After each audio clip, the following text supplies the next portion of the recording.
Hello दोस्तों, स्वागत है आपका हमारे channel book blog great authors पर। आज हम बात करने वाले हैं फर्स्ट रैंक पब्लिकेशन की बुक जो रीट स्पेशल हैं और एनसीईआरटी सिलेबस के अकॉर्डिंग है। वस्तुनिष्ठ विज्ञान इस बुक का नाम है और इस बुक में आपको 1400 प्लस प्रश्न मिलेंगे ऑब्जेक्टिव टाइप में, जो एनसीईआरटी को बेस बना के ही बनाए हुए हैं। सारे प्रश्न जो हैं वो कक्षा 6 से लगाकर 10 तक की जो विज्ञान एनसीईआरटी की बुक हैं उन्हीं के अध्याय में जो भी ऑब्जेक्टिव प्रश्न बनते हैं उन ऑब्जेक्टिव प्रश्नों का समावेश इसमें किया गया है। दोस्तों, टॉपिक देखेंगे तो आप यहाँ पे कक्षा 10 के टॉपिक देख सकते हैं, सारे 16 टॉपिक। इसके बाद कक्षा 9 के जो भी टॉपिक हैं वो सारे टॉपिक यहाँ पे दे रखे हैं। तो इससे आपके रीड का जो भी सिलेबस है वो सारा का सारा कवर हो जाएगा। प्लस आपको पता भी चल जाएगा कि किस टॉपिक से किस प्रकार के वस्तुनिष्ठ प्रश्न बनते हैं। दोस्तों, यहाँ पे फिजिक्स, केमिस्ट्री और बायोलॉजी तीनों सब्जेक्ट जो हैं वो विज्ञान के कवर हो जाएंगे। इससे कक्षा 7, कक्षा 6 सारे के सारे प्रश्न यहाँ पे आपको मिल जाएंगे। प्लेलिस्ट आपको मैं बता रहा हूँ कि कैसे यहाँ पे टॉपिक दे रखे हैं और कितने पेपर की ये बुक है। कक्षा 6 तक के ये 288 पेपर्स की ये बुक है फर्स्ट रैंक की। बात करेंगे आगे कि किस प्रकार के प्रश्न इसमें आते हैं। तो दोस्तों, अम्ल, क्षारक और लवण टॉपिक ये हैं कक्षा 10 का। इनके कुछ प्रश्न देखते हैं। पहला सवाल है कि क्या होता है जब एक परत नली में एक अम्ल का विलायक और एक क्षार के विलयन को साथ मिलाया जाता है। विलयन का ताप बढ़ जाता है, विलयन का ताप घटता है, विलयन का ताप समान रहता है या लवण का निर्माण होता है। तो दोस्तों, जब अम्ल और क्षार को हम मिलाते हैं तो लवण का निर्माण तो होता ही होता है, साथ में जो विलयन बनता है उसका तापमान भी बढ़ जाता है। तो यहाँ पे इसका ऑप्शन फर्स्ट और ऑप्शन चौथा राइट है, तो चौथा आंसर इसका राइट हो जाएगा। नेक्स्ट देखते हैं, एक जलीय विलयन लाल लिटमस विलयन को नीला कर देता है। निम्न में से किसके विलयन को आधिक्य में मिलाने पर यह परिवर्तन व्युत्क्रमित हो जाएगा। तो दोस्तों, लाल लिटमस को नीला कर रहा है तो इनमें से किन को हम अधिकता में मिलाएंगे कि वो नीले लिटमस को लाल कर देगा। तो हम यहाँ पे अम्ल को मिलाएंगे और अम्ल यहाँ पे हैं हाइड्रोक्लोरिक अम्ल। इसको मिलाने पर ये नीले लिटमस को लाल कर लेगा, तो इसका आंसर आएगा हाइड्रोक्लोरिक अम्ल। नेक्स्ट प्रश्न है, एक आर्द्र दिन में हाइड्रोजन क्लोराइड गैस के विरजन के दौरान गैस को सामान्यतः कैल्शियम क्लोराइड युक्त रक्षित नली से गुजारा जाता है। रक्षित नली में लिए गए कैल्शियम क्लोराइड का कार्य क्या होता है।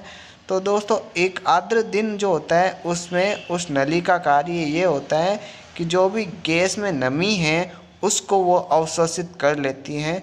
तो तीसरा ऑप्शन इसका राइट हो जाएगा, गैस में नमी को अवशोषित करना। नेक्स्ट प्रश्न है, निम्न में से कौन सा लवण क्रिस्टलीकरण जल नहीं रखता है। दोस्तों, इसका मतलब ये है कि इसमें से कौन सा पदार्थ ऐसा है जिनके क्रिस्टल नहीं बन सकते हैं। नीला तोता, बेकिंग सोडा, दावन सोडा या जिप्सम। तो दोस्तों, इसमें बेकिंग सोडा जो हैं उनके हम क्रिस्टल प्राप्त नहीं कर सकते, तो इसमें दूसरा ऑप्शन इसका राइट हो जाएगा। नेक्स्ट है, सोडियम कार्बोनेट क्षारकीय लवण है क्योंकि यह लवण है। तो सोडियम जो कार्बोनेट है, सोडियम कार्बोनेट ये क्षारकीय लवण है, वो बनता है दुर्बल अम्ल और प्रबल क्षारक से बनता है। दोस्तों, ये प्रश्न कुछ इम्पोर्टेंट आपको बताए हैं कि किस प्रकार के प्रश्न इस बुक में हैं। और प्रश्न देखते हैं आगे कि निम्नलिखित में से किसकी ठंडे जल से तीव्र अभिक्रिया होती है। कार्बन, सोडियम, मैग्नीशियम या सल्फर। तो दोस्तों, आपको पता है सोडियम जो होता है वो केरोसिन में रखा जाता है, उनको जब हम जल से अभिक्रिया करवाते हैं तो उसकी तीव्र अभिक्रिया होती है। तो सोडियम इसका राइट आंसर हो जाएगा। नेक्स्ट है, धातु जो तनु हाइड्रोक्लोरिक अम्ल के अलावा सोडियम हाइड्रोक्साइड विलयन के साथ भी अभिक्रिया कर हाइड्रोजन गैस बनाती हैं, वो कौन सी है? तो वो है सल्फर। सल्फर इसका राइट आंसर हो जाएगा। नेक्स्ट है, निम्न में से कौन सी अधातु वायु में खुला रखने पर अभिक्रिया कर लेती हैं और आग पकड़ लेती हैं? फास्फोरस, नाइट्रोजन, एल्यूमिनियम या सोडियम? तो दोस्तों यहाँ पे वायु में खुला रखने पर अभिक्रिया करती है तो वो फास्फोरस है। यहाँ पे फास्फोरस इसका राइट आंसर है। वैसे सोडियम भी है, उसको हम केरोसिन में रखते हैं।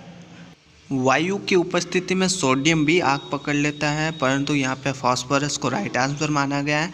नेक्स्ट है, सामान्यतः धात्विक ऑक्साइड क्षारकीय और अधात्विक ऑक्साइड जो होते हैं वो अम्लीय प्रकृति के होते हैं। तो निम्न में से किस ऑक्साइड का जलीय विलयन नीले लिटमस को लाल कर देगा? नीले लिटमस को लाल करता है अम्ल। तो यहाँ पे अम्ल जो होता है वो अधात्विक होते हैं, तो यहाँ पे सल्फर डाइऑक्साइड इसका राइट आंसर हो जाएगा। नेक्स्ट है, कॉपर को विद्युत चालन तारों के रूप में उपयोग में लेने के लिए उसका कौन सा गुण उत्तरदायी नहीं है? तो इसका आंसर हो जाएगा उसका रंग। उसका रंग इसका मायने नहीं रखता है। नेक्स्ट है, निम्नलिखित धातुओं में से कौन से कमरे के तापमान पर द्रव अवस्था में होती है? तो कमरे के तापमान पर द्रव अवस्था में होती है मरकरी, जिसे हम पारा भी कहते हैं। Hg इसका सिंबल होता है। नेक्स्ट है, कॉपर के बर्तनों को लंबे समय तक नम वायु में खुला रखने पर उन पर एक हल्का हरा पदार्थ जमा हो जाता है। यह हरा पदार्थ निम्न में से कौन सा होता है? तो जो ये हरा पदार्थ होता है वो कॉपर हाइड्रोक्साइड और कॉपर कार्बोनेट का मिश्रण होता है। तो दोस्तों इस प्रकार के प्रश्न इस बुक में दे रखे हैं। इस बुक का रिव्यू आपको कैसा लगा? यदि आपने ये बुक पढ़ रखी है तो आप हमें फीडबैक ज़रूर दें, कमेंट बॉक्स में ज़रूर बताइए। और दोस्तों इसी प्रकार के बुक रिव्यूज़ देखने के लिए चैनल को सब्सक्राइब कर लें और वीडियो को लाइक, शेयर और कमेंट करना ना भूलें। मिलते हैं नए वीडियो में, तब तक के लिए धन्यवाद।